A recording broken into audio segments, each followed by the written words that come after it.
So what we're proposing to do is to provide a government affordable housing market, and this will operate in isolation, and the prices of the houses will be capped. They'll be index linked, so that means they'll go up with inflation, and at a future point when someone wishes to sell, we will also factor in their fixtures and fittings expenses.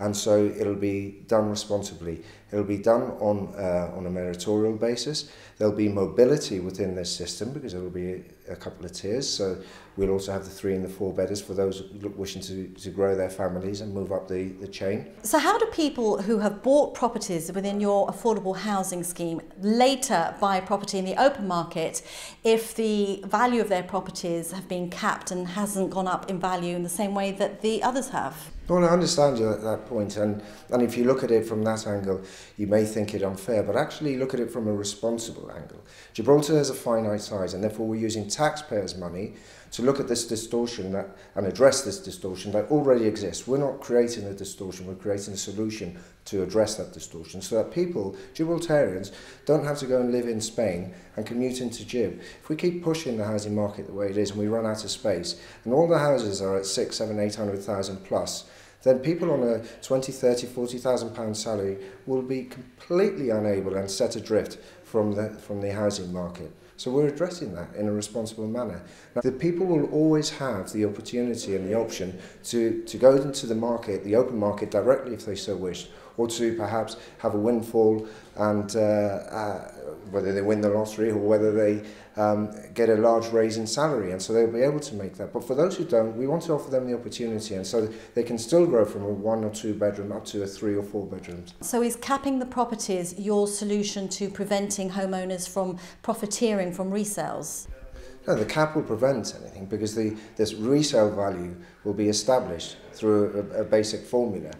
And so we're not looking at stopping people from making a fortune. We're looking at making sure that the housing is affordable, and presented as affordable, remains affordable. House prices are often driven by the cost of construction, and the government has already said that it sells its affordable housing at the cost of the development. So how would you propose to keep that cost down?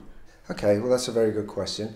The difference is that if you look at the price of the Mons Calpe development, and put that next to the price of the new Santa Centenary development, they're pretty much double, almost double the price, and the cost of development hasn't gone up by that much. So you need to look at the whys behind it, and we have to undergo a proper review of everything to find out where the ideal areas are, such as centre parks, industrial parks, and other things.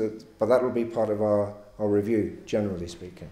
Tamsin, you've criticised the government for the amount of luxury properties they've sold to private developers, but you haven't offset that against the amount of affordable housing on the market. So do you think your criticisms are fair? If you have a look at our charts, we've had to assess all the luxury housing that have been made available in the last since 2011, and there's over 20 luxury housing estates that have been built. Bearing in mind that luxury housing uses up more of the land because they're more spacious.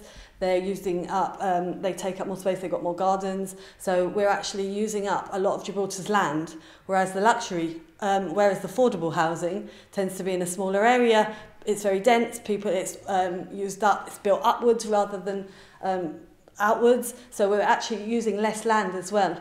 And you know, we do understand the need for luxury housing because it brings people into Gibraltar, but not at that extent.